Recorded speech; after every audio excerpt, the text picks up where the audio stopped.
রমজান মাসে সারাদিন রোজা রেখে ইফতার ও সেহরিতে সঠিক খাবার নির্বাচন করা খুবই গুরুত্বপূর্ণ।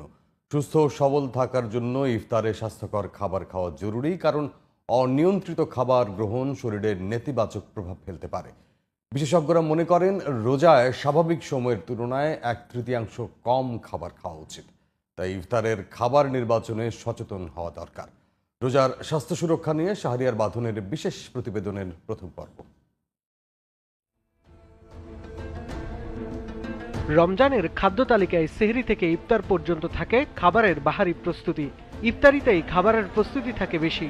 ইফতার মানেই ভাজা পোড়া আর তেল সমৃদ্ধ খাবারের সংস্কৃতি। এটা বহু বছরের পুরনো।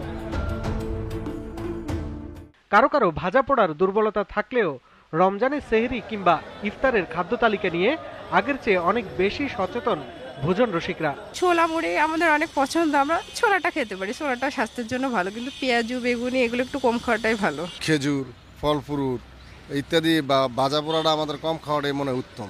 ইফতারি মাঝে মাঝে খিচুড়ি খাই, আর ওই মুড়ি টুড়ি এগুলা পেঁয়াজি টেজি। সিঙ্গাড়া বেউজি ভাজা ভুজি এগুলো একটু কম খেতে হবে, তা না হলে দেখা যাচ্ছে অ্যাসিডিটি বা গ্যাস্ট্রিকের সমস্যা হতে পারে।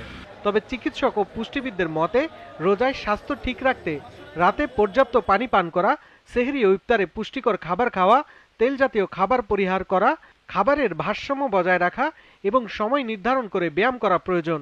ইফতারি থেকে সেই টাইমটা কিন্তু কম সময়ের মধ্যে আমাকে পানিটা খাওয়া 12 গ্লাস, সেটাকে মেনটেন করে খেতে হবে যে পানি ঠিক মতো খাওয়াচ্ছি কিনা, এবং তরল জাতীয় খাবারটা বেশি খাওয়া উচিত, এবং মাঝে একটু গ্যাপ দেওয়া উচিত, মানে ইফতারির পরে একটু গ্যাপ দিয়ে তারপরে সেইটা খাবে। মাঝখানে যে 8টা-10টার সময় যে খাওয়াটা, সে খাবারটা যেন লাইট খাবার হয়, মানে সাথে প্রোটিন থাকবে, মাছ মাংস থাকবে, সবজি তো থাকবেই। বিশেষজ্ঞদের মতে খাদ্য তালিকা পুষ্টি সমৃদ্ধ রাখলেই রোজায় সুস্থ থাকার সম্ভাবনা বেশি। পাশাপাশি ঔষধ সেবনেও থাকতে হবে নিয়ম মাফিক পরিকল্পনা। ইফতারির পর থেকে সেই টাইমটা পানিটা বেশি করে খেতে হবে। আর বাইরের খাবারটা খাওয়ার ক্ষেত্রে খেয়াল রাখতে হবে, বাইরে যে বাসি খাবারটা পাওয়া যায় বা খোলা খাবারটা, সেটা একদম না খায়, জুসটা যেটা হয়তো বা বিশুদ্ধ পানি দিয়ে বানাচ্ছে না, সেটা কিন্তু ডায়রিয়া তৈরি করে। সব কিছু মিলে রোজা সবার জন্য খুবই ভালো, স্বাস্থ্যের জন্য ভালো। শাহরিয়ার বাঁধন, জিটিভি নিউজ, ঢাকা।